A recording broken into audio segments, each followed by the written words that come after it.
with Jon Impemba and James Grande.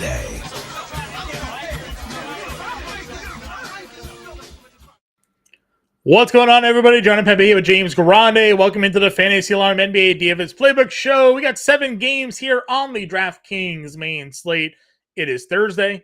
I believe we probably have some national television games here this evening, right, James? Usually the Thursday slates. Yep. Some big names here on this slate as well. Nikola Jokic, Joel Embiid, Stephen Curry, De'Aaron Fox, Jason Tatum. Should be a great night of basketball here. Yeah, your Celtics Heat is go. the 7:30, and then I do find it hilarious, like this slate, and we talked about having the 10 p.m. games on the slate last night, but we didn't talk about the jump. The first 5 games of the slate are either 7 or 7:30 p.m. Then there's a 10 p.m. and a 10:30 p.m. game.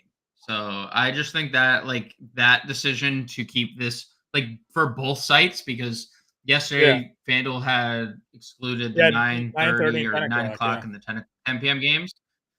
And then both sites were like, you know what would be a great idea? If instead, in not including these games, since we've been doing that randomly throughout the last month, we actually put the games that start 2.5 and 3 hours after the 7:30 window on the slate. I think that this needs to come to a stop. We need to make a decision whether to do it permanently or don't do it, because I'm okay with it. But like tomorrow, we might not have, because it's Friday's always a big slate, we might not have the 10 p.m. games. I'm getting sick of it. Just make a decision whether to keep the late night window or to get rid of the late night window. But if there was ever time to get rid of the late night window, it's this one with 2.5 hours and 3 hours kicking off at 7:30. So I just wanted to get that a little out there. I think that is a hilarious continuing like thing that these sites can't figure out whether they want to do, whether they want to keep it or not. But it's an interesting slate nonetheless. A bunch of teams on a back-to-back. What's Joel Embiid going to do? Of course, 10:30 game features LeBron and AD, both questionable. For sure. Just taking a look at some of the top matchups here, and our guy Sean Mitchell has that playbook already out for all of you over on Fantasy Alarm. If you're not yet a member of the Fantasy Alarm family, you can go over there, fantasyalarm.com/win. Check out our offerings. We got an annual and monthly subscription that you can all try out there. The annual sub is 40% off the month-to-month price there. So, you get a little bit of a discount if you sign us up for the next year. It's not just NBA content, but all content that goes behind the paywall: NBA, NHL, MMA, PGA, MLB is right around the corner. NASCAR, we have the 3-time Racing Writer of the Year, Matt Sells, doing our NASCAR DFS content. So a lot of content still here at Fantasy Alarm, even though the NFL season is winding down. So you sign up, you get the NFL season included next year with your annual sub. So check it out. Coming over here, looking at this 7-game main slate, we talked about some notable matchups. Philadelphia 76ers on the road here against the Indiana Pacers. The Pacers getting 5.5 points as a home underdog. That is a 240.5 game total, up from 237 at the open. We have Utah versus Washington. Washington, a 7.5 point home underdog. That totals up to 246. Minnesota, Brooklyn. Brooklyn's getting 4 points as a home underdog. It's a 217 total there. Boston, Miami.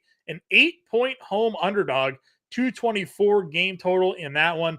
Denver, New York Knicks here getting 2 points as a home underdog, 222.5 total there. Sacramento, Golden State, a 2-point home underdog in the second leg of a back-to-back for them, 243 total in that one. And then our last game on the slate, Chicago versus LA, Lakers giving 5 at home. That's a 227.5 game total there. Yeah, I mean, definitely some really good game environments. Utah, Washington. We're going to get into it. That is the most popular game of the day. And it's from one side specific. I mean, it is. The ownership on the Utah side is crazy, kind of like we anticipated. Philly, Indiana is obviously a good matchup. The total on the rise. Philly could potentially be really shorthanded here. Tobias Harris did not go through shoot around this morning. And I don't know if you saw, so there's conflicting reports on Marcus Morris here. Marcus Morris, even on the 4:30 p.m. injury report, is listed probable. But Marcus Morris himself broke the news this morning that he's probably not going to play. So per the 4:30 injury report, Philly has him listed probable. Per Marcus Morris is looking a little doubtful. So we'll see what's going on with Philly. They're already down Mo Bamba, Covington, Melton. Like, they're shorthanded to begin with. Possibly no Tobias Harris. Possibly what seems like trending towards no Marcus Morris. So that should be a fun game for a Joel Embiid encore when they're shorthanded. Like, it's like, oh, well, Joel, you actually now have less. And we talked about people some around value you that's to on that stuff. team and on a slate where there really wasn't a ton of like great value given the injury information we had at our disposal. Certainly could find now ourselves not only just playing Joel Embiid, but playing some of the cheaper options that are around him as well to fit him into those lineups here. We appreciate you all tuning in. If you haven't already hit that like button, please do so. It helps us out a lot. Get us known on the YouTube algorithms, of course. I don't know why you haven't hit the subscribe button already either. We go live every day at 5 o'clock Eastern time, breaking down the NBA DFS slate. We do a morning show as well. It gets released the night before, so you can all prep and get your first look at this slate. And we update you on all the news and happenings throughout the day right here every day, 5 o'clock Eastern time. Let's take a look at the point guard position because there's going to be a couple of value guys we are going to talk about as well. But looking at the top, we got Curry here. They did win by a blowout last night. Curry still getting through 31 minutes in that game, 25 actual points. That was their first game since, the tragic passing of their assistant coach. He's $9,300. Sacramento, De'Aaron Fox at $9K, just below him. We know this game is a high game total, close spread. Fox has dominated this matchup this season. If you're kind of looking at just this game, in a funnel, if you had to pick one guard to play today, which way are you going? Probably the De'Aaron Fox side. He's not the one on the back-to-back. And he's just been so good in this match. Not to say Curry hasn't been. I just obviously prefer the fresher legs of the two guys here. Fox has been equally as good on the road as he has been at home. He's taken like a clear backseat in terms of fantasy production to Domantas Sabonis on his own team. Like, that's become more evident as the season has progressed. But he's still a really elite fantasy producer on the year.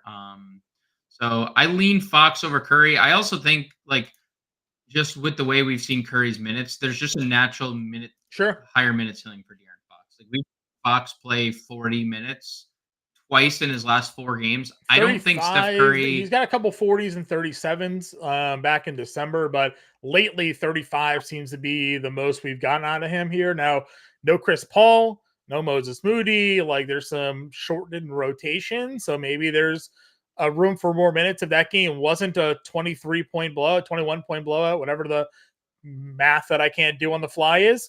Maybe he plays more than 31 minutes there. So, but I'm probably with you. I do like Steph Curry tonight. I got a couple of prop bets out on him. Go check out my underdog or sleeper or RT video here today. Curry's assist total at 5.5 is something that I'm targeting here. Gone over that total now in like 4 straight games. Now Chris Paul is averaging over 7 assists the last 5 games without Chris Paul. So kind of liking that number. Also did a first 3-pointer of the game prop with him at plus 425. He knocked down the first 3. We're cashing some checks. So we'll see if Curry can come through for us there. 8K tier, Jalen Brunson, Jamal Murray, Tyrese Maxey, Anthony Edwards. Again, some elite pricing on a few of these guys. Sure. Just the note on the Curry minutes, the 2 games that he hit 40 were both overtime games. So that is that. I think you can play like any of these next tier. It's just like, are they the best per dollar plays? Like, Jalen Brunson has been amazing, undoubtedly amazing in basically every category you can hope for. It's a really slow-paced game with 2 really elite defenses. You can get there if you want in tournaments. It'll be contrarian. Same thing goes for Jamal Murray coming off 50. Everyone's going to play Joel Embiid. That's a obvious reason as to why, like, in tournaments, you'd want to pivot to someone like Tyrese Maxey, who has been a fantasy darling for us from the start of the year. Obviously, the last 2 games he's ceded to Embiid, but, like, how about the 2 games prior where he has 50 bombs in both, right? So you can definitely pivot to Maxey if you want. Definitely interested in Anthony Edwards. I'm surprised to see Mike Conley with an actual illness designation. I just figured it was one of those, like, then now that's the second straight back to back Right. we've seen Mike Conley sit at least one game in. So it's like list him as an illness, and it's I guess potentially still could be. But he's missed back to back games with this illness now. You Right. know, maybe if he misses a third, I would definitely have interest in Edwards going I into mean, Brooklyn coming off why did returning he his actual lose? point game last Why did he lose $300 off his price tag after? And I get it. This slate came out before the games played, but what about the algorithms? Given these productions, boosted him to $8,700 yesterday. Anyways, I would imagine probably the Washington matchup, but then he went back down to 84 and he goes for 38 actual there. So yeah, great price point for him. Kobe White obviously continues to perform really well. Zach LaVine trade rumors are percolating yet again. White going 26, 10, and 9 and near triple double there against Phoenix. Gets a Lakers matchup. Should be a pretty good spot for him here, given the amount of minutes D'Angelo Russell is now playing. Russell not the greatest defensive guard by any stretch of the imagination here. I would have a hard time believing D'Angelo Russell guards Kobe White once Sure. in like one singular possession. He's just in this running around game. on Alex Caruso all game, you think? Dude, yeah, I mean, that's. I went back and I actually because I was curious on this as well, and they just put Russell on. Like I watched a Dallas where he stood in the Sure. corner against Tim Hardaway, or he guarded. Who did they just play? It just never like Kobe White's just too good of an offensive player for him. I will say, in terms of like Kobe White and the 3 ball, the Lakers allow the most 3-point made shots to opponents this year. Chicago is actually allows the second most, so should be a 3-point affair. I like Kobe White in tournaments. It's a really good pace of spot for the Bulls. 7,600 is a good price. Now, like triple double, Sure. not saying that's like always in the cards, but we did see this with LaVine earlier in the year, right? LaVine out, and Kobe White was I know, like you were talking about his PRA every slate. Like it was like something that he was hitting for a month straight because he was like mini LaVine light. So I'm good getting to Kobe White 76.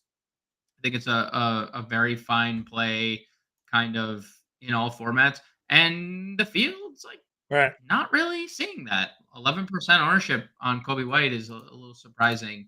I know it's hard to get to Kobe White when the whole guard position is filled up with Utah guys, but and obviously our guy yeah. Cam the Man says spoiled to have Sexton and Embiid on the same slate. I mean, Colin Sexton's right here. 24 minutes because of the blowout there. Still give you 22 actual points. Seeing what he's done recently, 27-30, 31-28 when he's had the chance to either be winning a game or in a competitive game here. Now they got the Wizards' big point total here. Obviously, they are big favorites as well, but there's no way we go away from Colin Sexton right here. The only thing you go away from is because Sure. he's the highest rostered player of the slate, and you just pivot to something that we talked about last night, like Jordan Clarkson's lower owned. But like you don't even need to do that; you can play them both. I would say you just plug Colin Sexton until he's priced appropriately, and then even then, if he's still playing well, I mean, you might play him at that point too. We've talked about this a couple times. This guy averaged like 23 points a game for an entire year in Cleveland. Yeah, Before he was just shipped off because they had Garland. Yeah, I mean, this is like not. I mean, I would say the efficiency is a little surprising because he's being crazy efficient. Almost a 50% shooter on the year. He's entering 50-40-90 splits. He is a 47% for his career guy, so it's not like he's always been like a poor. He's not Russell Westbrook, right? What about 40%, 39%. But to your point, I mean, as a starter in Cleveland, he averaged 24 points a game. His third year in the league. So, what about from three? 40%, 38%, 37% his first 3 years in Cleveland. Fell off the year he got injured. but the last year 39%, this year 38%. So he's always been around a 40% 3-point shooter.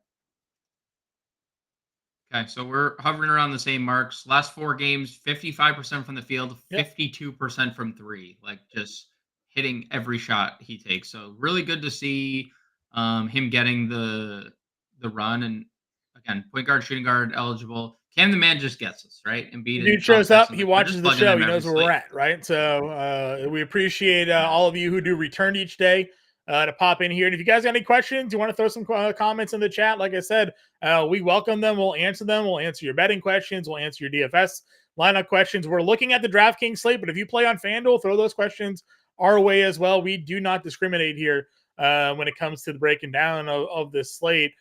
You know, we skipped over, obviously, D'Angelo Russell. I imagine he'd still be somebody you'd play here tonight, or is it only if there's no LeBron or AD?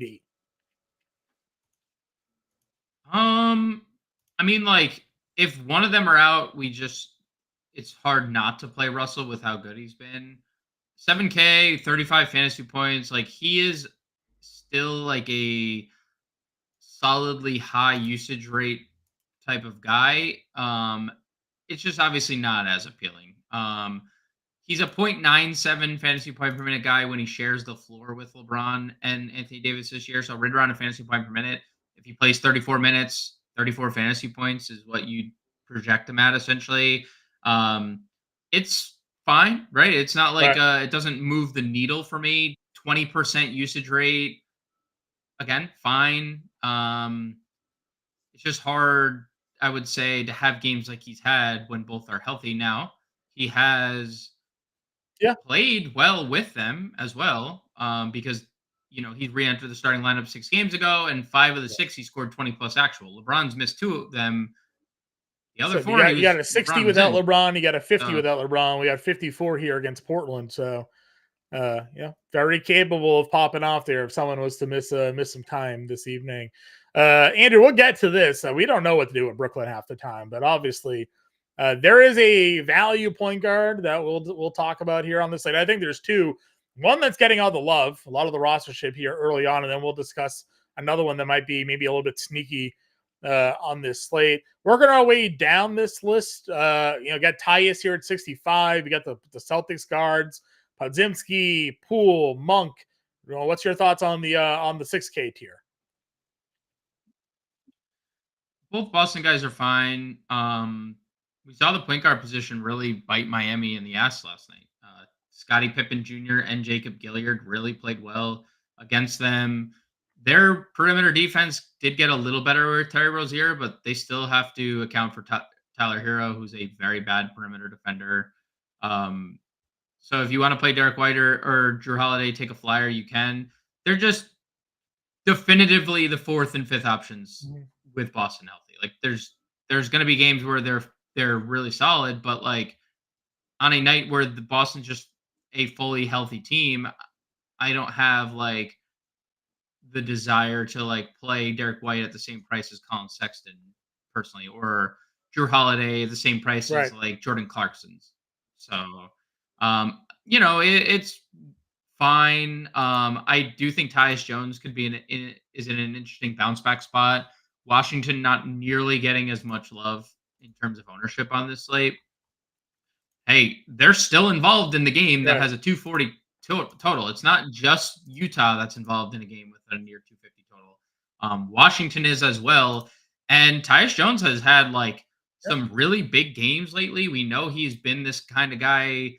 Every time John Morant was out for the last how many years, it was like, let's plug Tyus, even Dude, with he has a Bane game where and he has Jaren just Jackson 2 there. points, but he gives you 15 assists, right? So, like, if they're going to be knocking down some shots, he can kind of do it either way. If they need him to make some shots, he's shown he can do it. If they don't need him to make the shots, he's shown he can dish it out. A much better matchup for him tonight than obviously against Minnesota here. So, yeah, interesting spot that I don't think anyone's going to really touch there.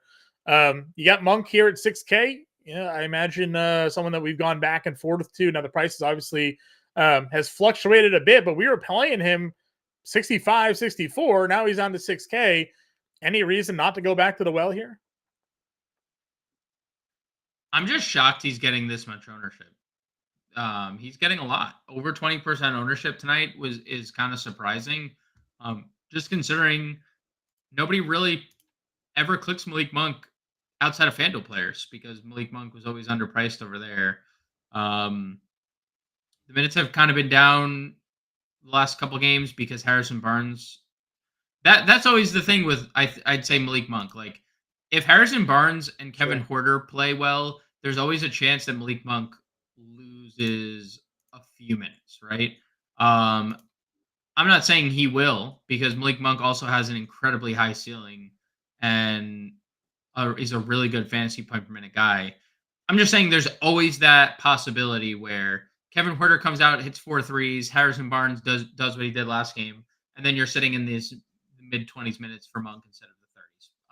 He's still operating as the team's backup point guard and backup shooting guard. Like that hasn't changed. Yeah, I mean, definitely. I know why the field's getting there. I'm just surprised to actually see him getting the respect. Moving our way down under the 6K range, we got Nembhard here at 53, McConnell 54. Nembhard starts. McConnell did get over 20 minutes there the other night. We have Caruso. You know he's going to play a lot of minutes at $5,100. You've been higher on Sumo lately. Chris Dunn is getting the ownership I alluded to earlier, but I think Pat Bev needs to be in this conversation now as well, given all the injuries that they have. Yes. Let's sift through that. Chris Dunn, obvious chalk. Very wide range of minute outcome for Chris Dunn. Pretty good fantasy point per minute guy. I'm okay getting there. We don't know. Chris Dunn always feels like the first guy that would get taken off the floor for Utah. Like Sexton's minutes seem secure. Markkanen's minutes seem secure. Fontecchio's minutes seem secure. Chris Dunn and John Collins do not seem secure in like much capacity for me. Like if Chris Dunn gets an early foul trouble, I have no confidence he comes back and plays like starters minutes. So there's always that, but he is a good fantasy point per minute guy. I like Dosunmu. He's going to play off the Bulls bench. He's basically their main guy off the bench. He's going to split time between both guard positions, and sometimes they go 3 guards and play him over Pat Will, even though both guys played over 30 minutes last game. I agree on the Pat Beverly front. He's not on the injury report, unlike everyone else on their team. The only other thing I'd say is I believe Jaden Springer is supposed to come back. We saw Jaden Springer like crack the rotation at times. Maybe he takes time from Pat Beverly. I obviously think Pat Beverly is the guy to get the first crack. I obviously think there is a I've fallen into the Jaden Springer trap before. He didn't play a minute when we agreed. He did not play a minute. He didn't play a minute, and then the next game they listed him with an ankle injury. So you're like, oh, so there's why wasn't he listed to begin? And that circles back to the beginning of the show where Marcus Morris is listed probable, but Marcus Morris himself is like, yeah, no, probably not gonna play today. Dude, I mean, it seems that way. Thankfully, this we're gonna know Philly 6:30. They're the first game. Like we're gonna get their starting lineup 6:30. We're gonna get their inactive 6:30. If this is a 10:30 game, I would be so sad and I would be bald by the end of the night, scratching my head, like trying to figure out who the hell's playing. I just like the minutes. The last 4 games: 27, 29, 27, 28. Now there's no Toby, no Morris, no Melton. Still, there's a really good chance that he plays. Potentially none of those. True. Potentially none of those guys. Does Pat Bev hurt the Batum value? Listen, no, I don't. Batum should start, anyways. We're kind of envisioning a potential starting lineup if Toby ends up being ruled out here tonight, where it's Maxey, it's Batum, it's Oubre, it's Embiid, and then House. It's either Daniel House or Patrick Beverly is what we were talking about this morning. So, and I don't want to play Daniel House. I would much rather play Patrick Beverly if I had to pick one. So, because you have the defense, and there are random days where he kind of is the point guard, and Maxey plays the 2, and he can fill up your stat sheet. So, I like Patrick Beverly tonight as a little bit of a pivot off of some of these other guys. Dunn is getting all the ownership. I don't want to play Chris Dunn at 3,900. I don't know. I get it. Why? I get he's 3,900, but him and Kelly Olynyk for whatever reason right now are getting a lot of love here. Maybe they're expecting blowout run. What's your take on that?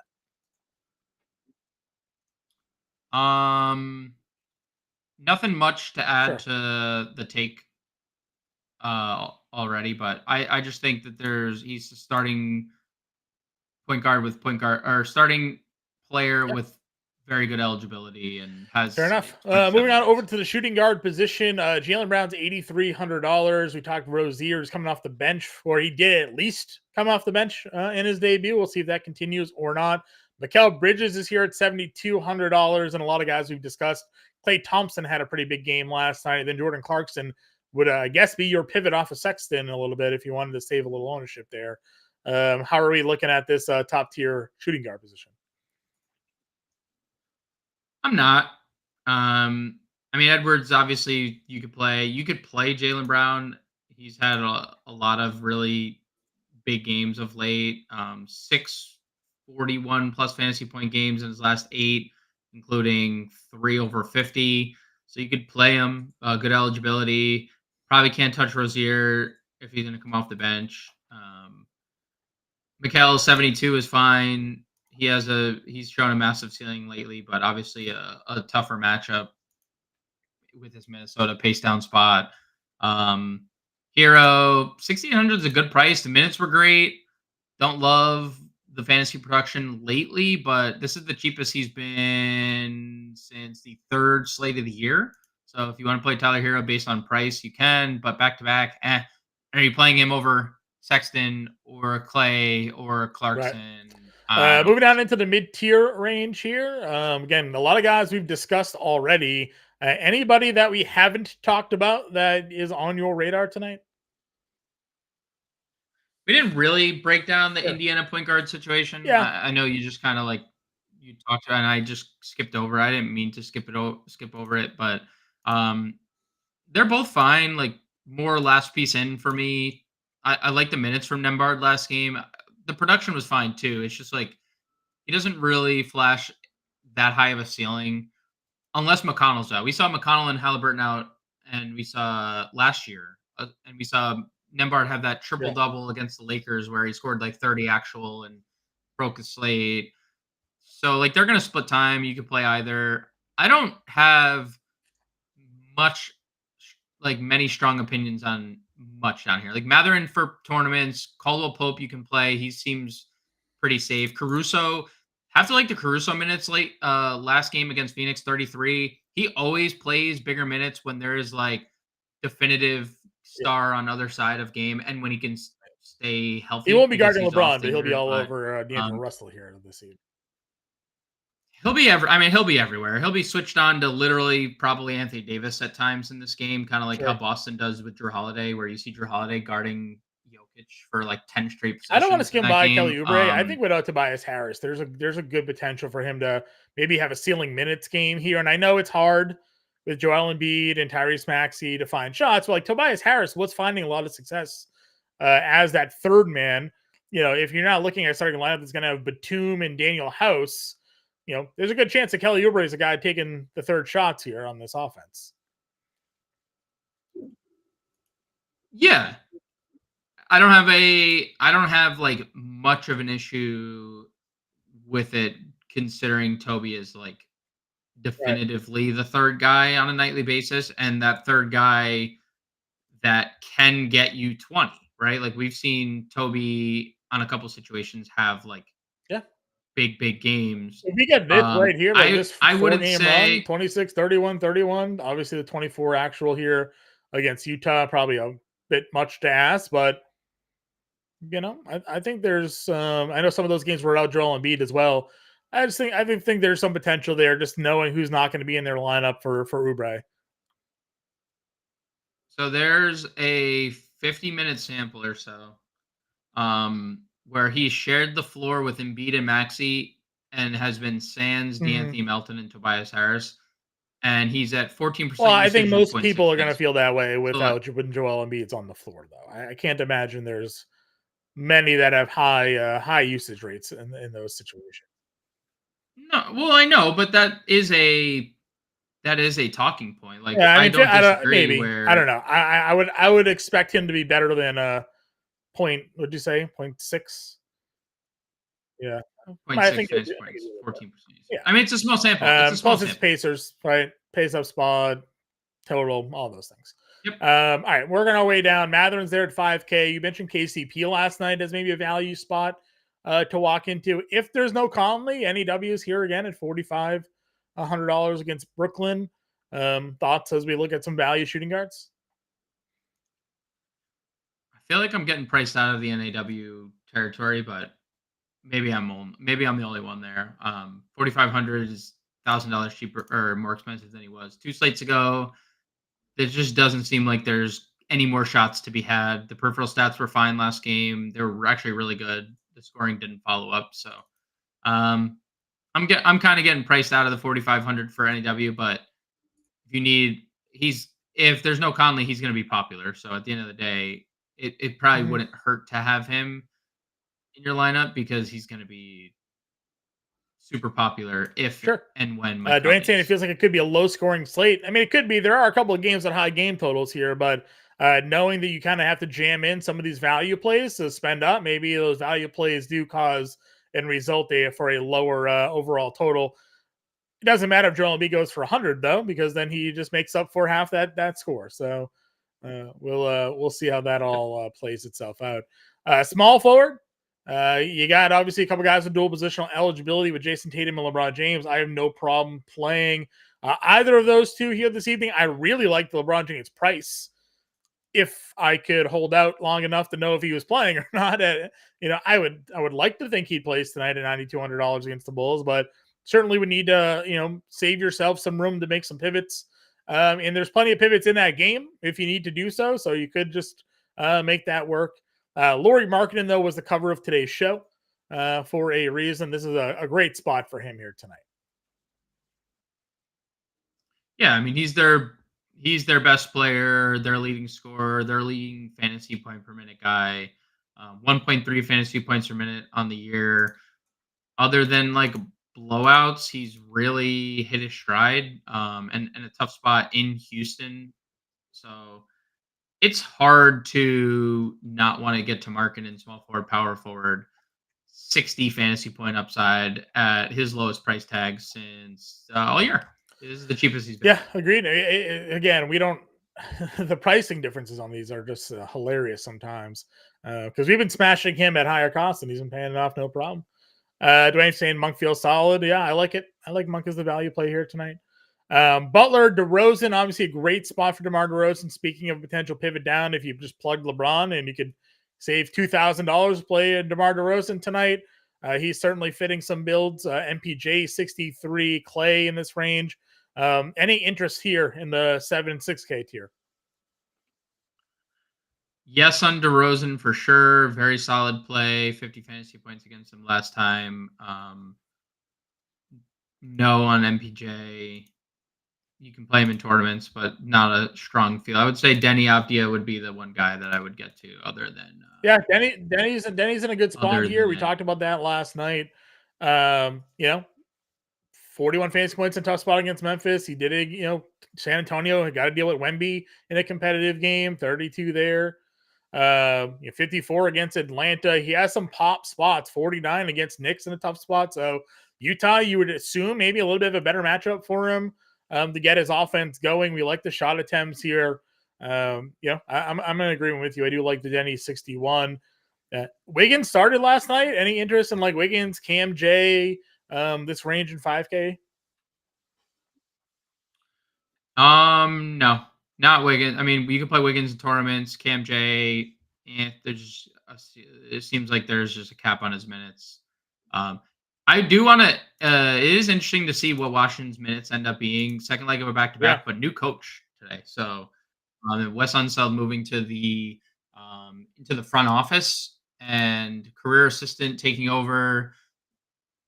Interesting to see because we've seen it's been kind of sketchy with the minutes sometimes for Washington, even in competitive games where they've like kind of limited guys. And it's been interesting because the rest of the league has not done that. The rest of the league, other than Golden State or Washington, has played everybody more. So maybe we'll start seeing higher ceilings on minutes. Someone like Denny just playing big. Yeah, I mean, we've been crying for big minutes for Denny for a little bit here. We'll talk about the center position in Washington in a little bit.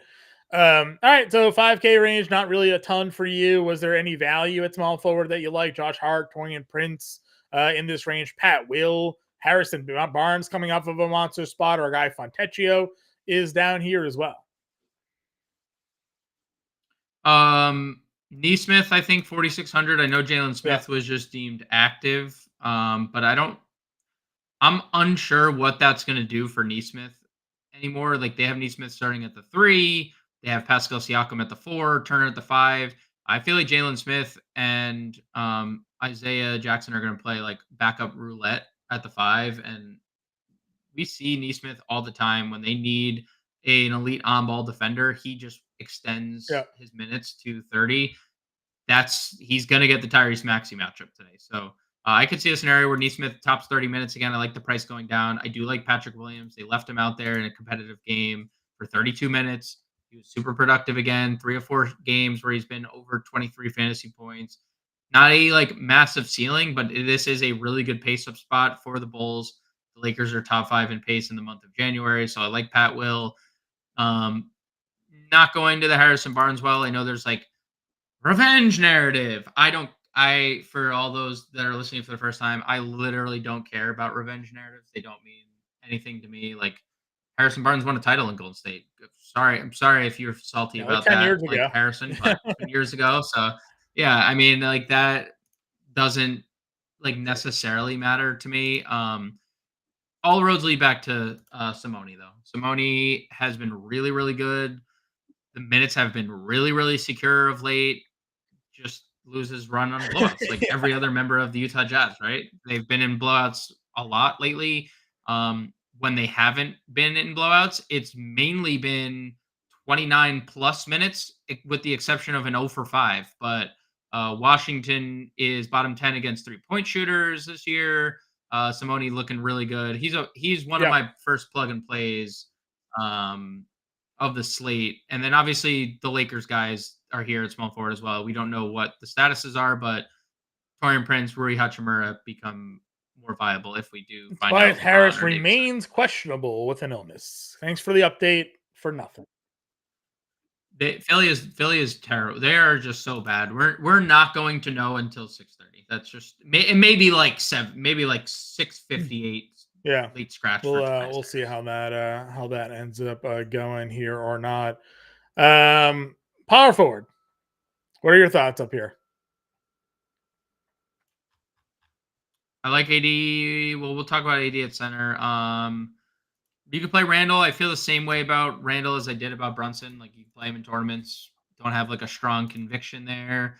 Towns had a really good game yesterday against Washington. There's a chance he has a really good game here against Brooklyn.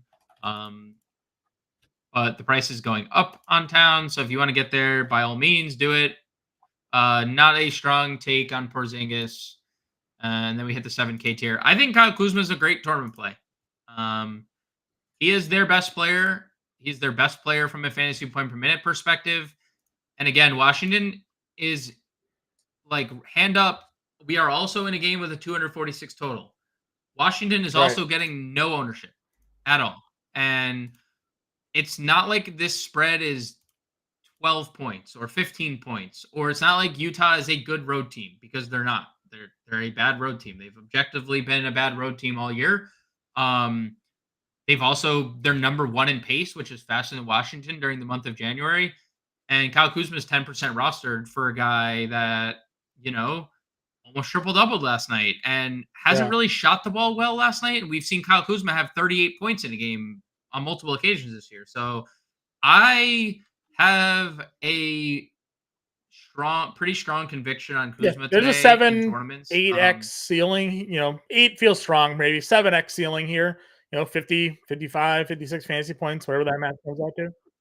He's gone for 60. He's gone for 60 like 4 times this year. So like, I'm not saying he will definitively go for 60, but like, he's the one guy that has the highest minute ceiling on this team.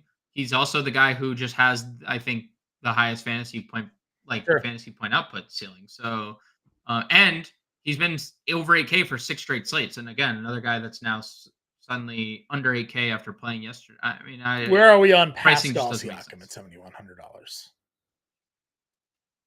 He's too cheap. I don't have not much else. Like, he's too cheap. He fits this system. He finally had a practice yesterday.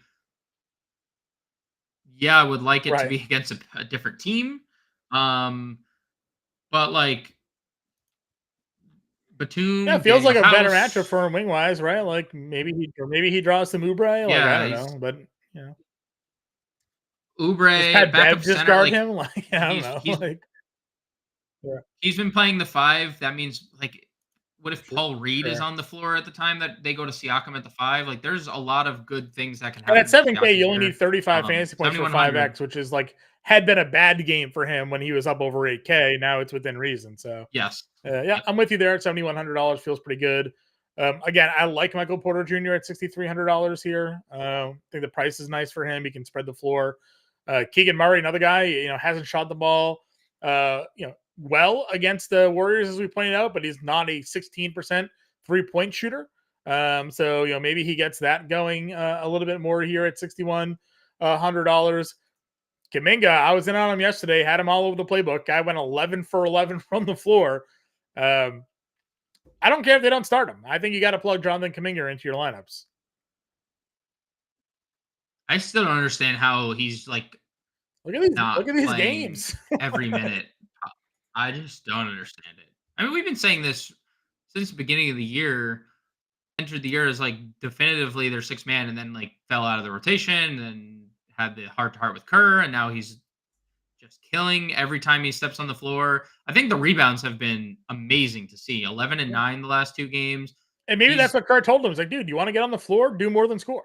Right? Yeah. Like use your athleticism, use your size, be more of an asset because you're getting blocks and steals now. You're getting the rebounding. Like it's It is becoming a bit more of a complete player. I do think it's maybe not coincidental that the last 2 games that he's had, and he obviously had 2 games prior to this too, but he's coming off the bench with Draymond. So small ball center Draymond lineups maybe require Jonathan Kuminga to be a little more active on the glass. Sure. And then we have 9 and 11 rebounds, right? So And Draymond obviously a good facilitator, and the man's out here scoring buckets. So yep. yeah, I'm kind of with you on that. I really like him at $5,800. OG's at 57. Aaron Gordon's had $5,600 for Aaron Gordon. Pick your day where he's going to rebound. He's got 3 games of 10 plus rebounds over the last 5. He's got a 1 rebound game against the Pacers, 6 against Philly here. The price feels too low for what he can give us. Does he give it to us tonight against the Knicks though? I don't know. There could potentially be a lot of missed shots in this game just with how good both teams are defensively. Sure. Aaron He's Gordon's gonna have to deal with really Randall, right? For most of this game anyway. yeah, it's fine. Like the price is the most appealing thing I would think about Aaron Gordon right now. Sure.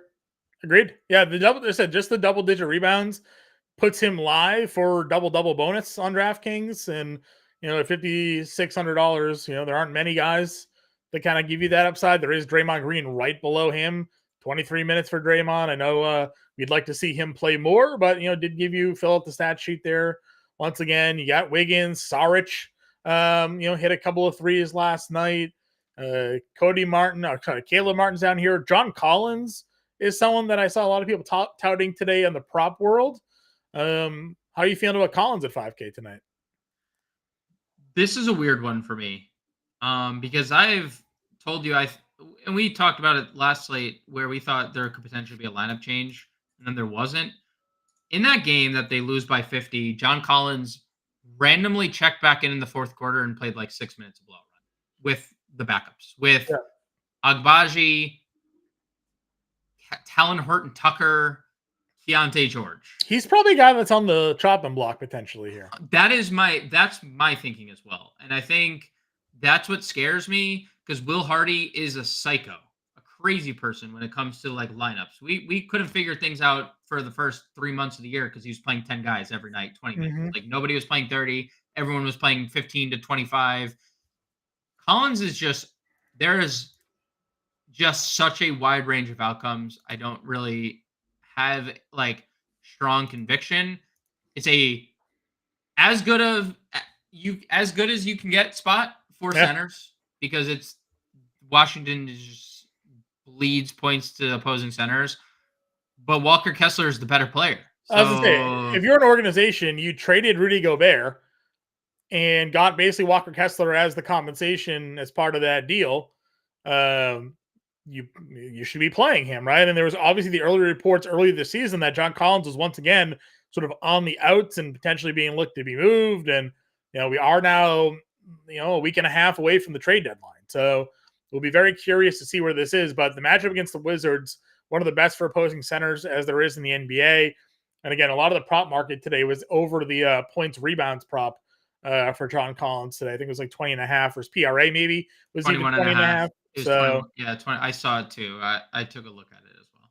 So people were high on that. You got Naz Reid, always live for a breakout game. We've discussed a few of these plays. Would you play Nick Batum tonight? I guess it would probably depend at the expense of who. Sure. Like if you told me Naz Reid or Batum or Fontecchio because you already have a small forward and like now you're looking at power forward, then no. Sure. But if Pat Will or Batum?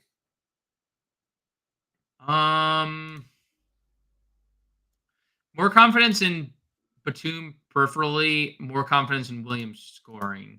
Neesmith or Batum?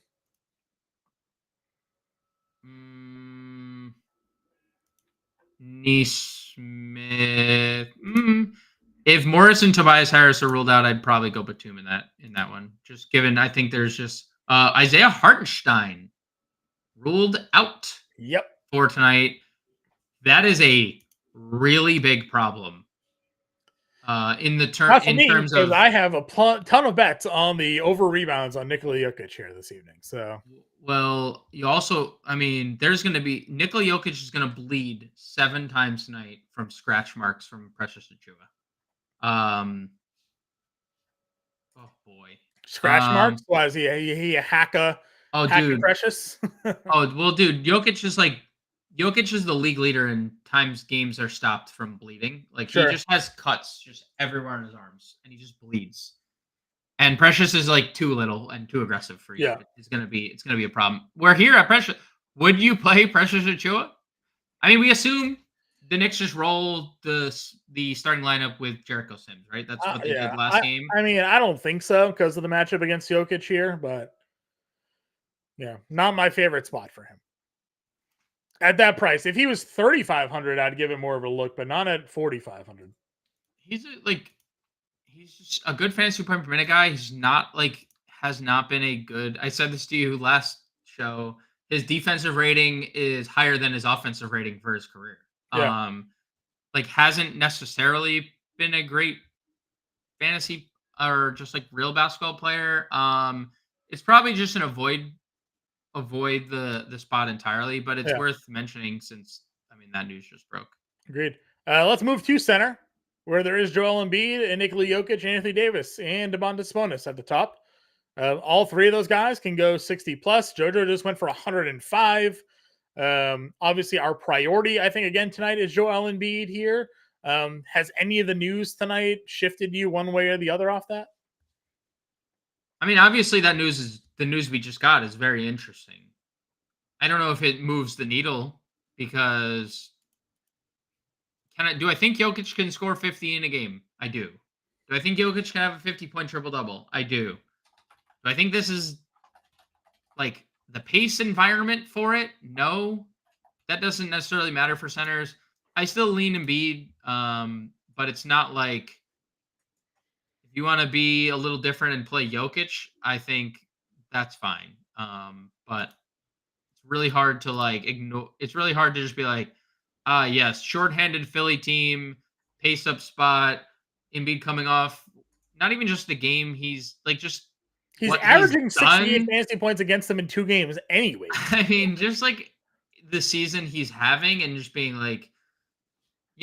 saving $300 right would be such a great pivot.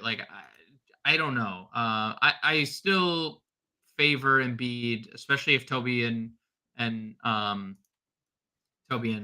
Morris are ruled out. Okay, rank the next 3 then. Rank Joker, Davis, Sabonis.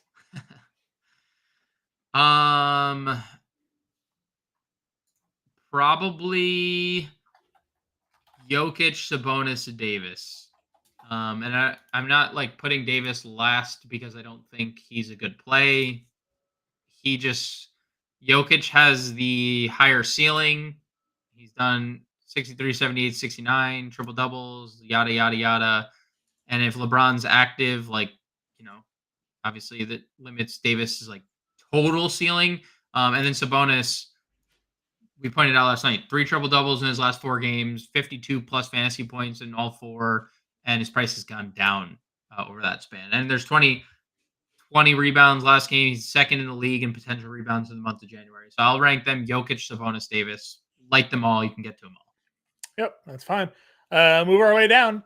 Randall, Bam, Towns, Porzingis, all up in that 8K range here. Any interest at all? Only one I haven't talked about is Bam.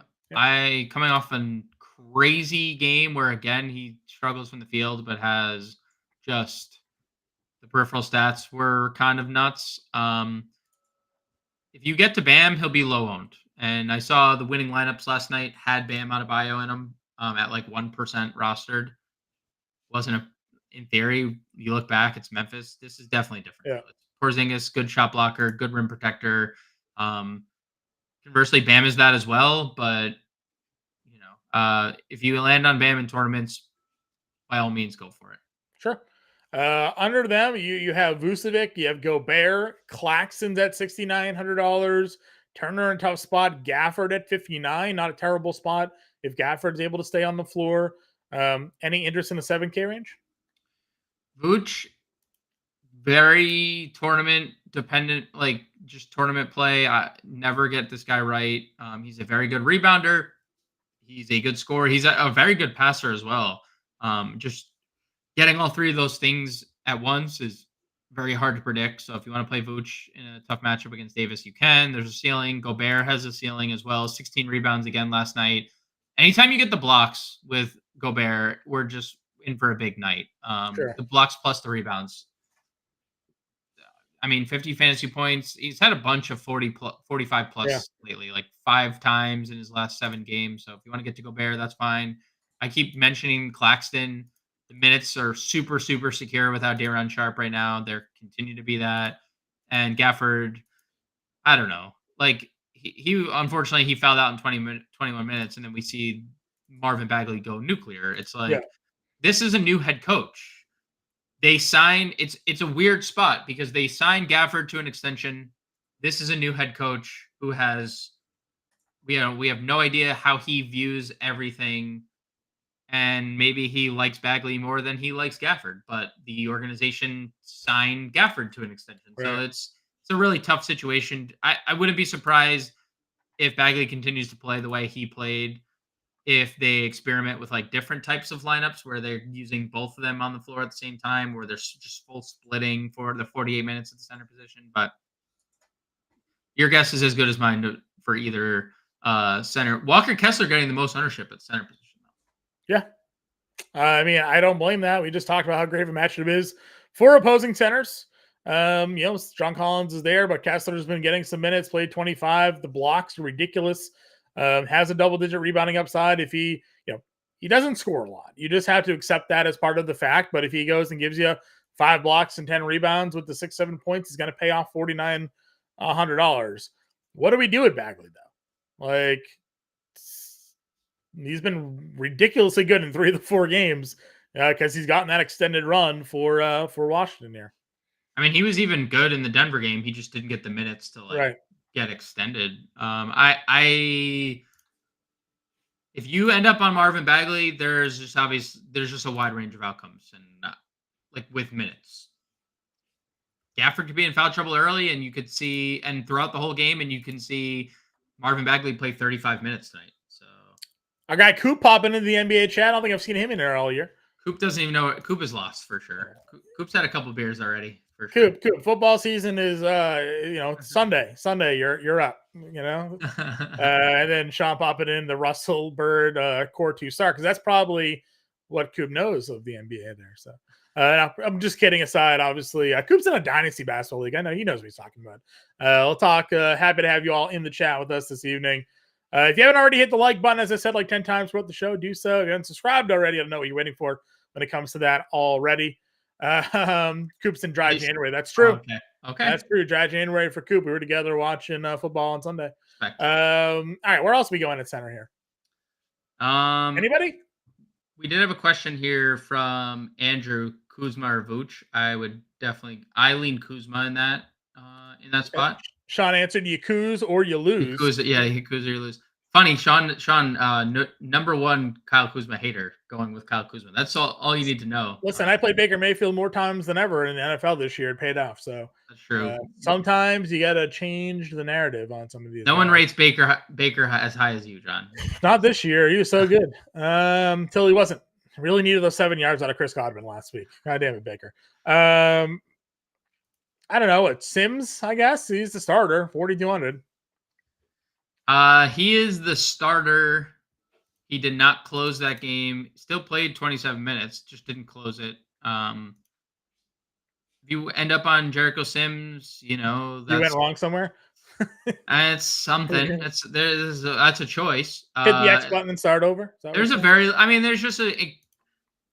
I would rather play Kelly Olynyk in potentially 14 to 17 minutes than I would Jericho Sims playing 28 minutes. Okay. We did just get an ownership update about 10 minutes ago. We'll obviously have that updated on site. Nothing has really changed though. It is Utah, Joel Embiid to start off the ownership here for today. So not much has changed. A lot of people are playing the Utah Jazz against the Washington Wizards this evening. Your first Washington player is Denny Avdia, just over 13%. So that's where we're at. Let's build a lineup here. We can get to it. Where are we? We know where we're starting. We're fading Utah. Starting Joel Embiid. We got Fontecchio. Sexton. 41. Sexton. Okay. Sexton shooting guard. What's the next plug? I think we tried this last night. We struggled to get Lauri in there. We tried the Lauri play. The point guard position. We also didn't play Chris Dunn or a cheap. We didn't use Beverly, Dunn, Dosunmu, any of those cheap point guards. Yeah, I think we actually played Io in this. Yeah, we did. I think we did. Are we going Beverly or Batum? This is where we talked last night. I think we landed on Beverly. We can play Beverly. Beverly. All right, 5,300 a forward and a util here. 5,300 a forward and a util. Let's see. Chris Dunn. Do you really want to go the Dunn? I think that there's a decent. He's a very good fantasy point per minute guy. We just don't it's just the unpredictability. You think he's just losing minutes because of the blowouts there? Foul trouble against OKC in that first game. He had 3 fouls in 4 minutes against SGA. 27 minutes in a competitive game against Utah. We see the fantasy production. 20 it's fine. Yeah, I'm just talking through the process there. So we got 4 Utah in our line, which is fine. Everybody's playing Utah anyways. We'll eat the chalk. That gives us a $6,700 utility player, which gives us in the range of Derek White, Tyus Jones on the other way coming back in that game. Yeah. If you wanted to, Clay, Porter, Podzinski, go another Utah guy, Clarkson, Denny coming back. What do you think? Yeah, I think Washington is Washington's a bad team. Obviously a bad team. No doubting, bad team, not good. 7 wins on the year. They're going to trade half their team at the deadline. New coach, possibly new philosophies. Kevin Durant quoted as saying one of his favorite coaches of all time. The guy that's taken over as the interim. And again, they're in a 247 total at home. I'm good with Washington. Tyus or Denny? I think I'm good with either. You are the deciding factor. I probably would lean Denny, but I'm also good with Tyus if that's the direction you want to lean. I feel like we've been getting a bit more consistent out of Tyus here. Yeah, Tyus has been more consistent.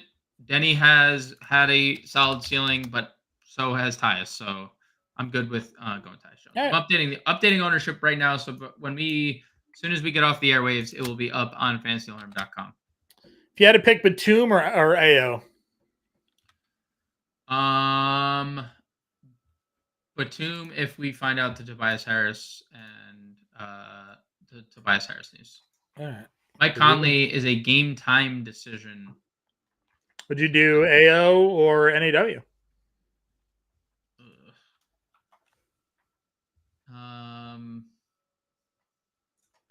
Probably Desumu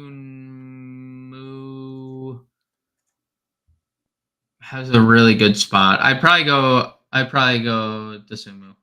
Okay. I was gonna see 6,800 didn't really get us. We were almost at Siakam, but it wasn't there if we went Batum there. Or NAW rather. You can get Siakam by not playing Markkanen and playing Kuz. I like that though. What do we actually? have You can't. Actually, I don't think you can. I think you'll still be $100 off. We had Tyus here. All right, so just an example lineup for everybody: Tyus Jones, Colin Sexton, Simone Fontecchio, Lauri Markkanen, Joel Embiid, Patrick Beverley, Chris Dunn, Nick Batum. We are stacking Philly versus Indy, stacking the Washington-Utah game. Again, you may see 4 Utah guys, thinks that's crazy, but the top 5 rostered players on the slate are all Utah against the Wizards tonight. So eat some chalk, play Joel Embiid, have some fun. We'll be back again live tomorrow night, 5 o'clock Eastern time. I think I'm on the playbook, so you can check that out as well. Enjoy your Thursday slates. Get to Sean in the Discord. His playbook is live. Good luck tonight. We'll catch y'all later.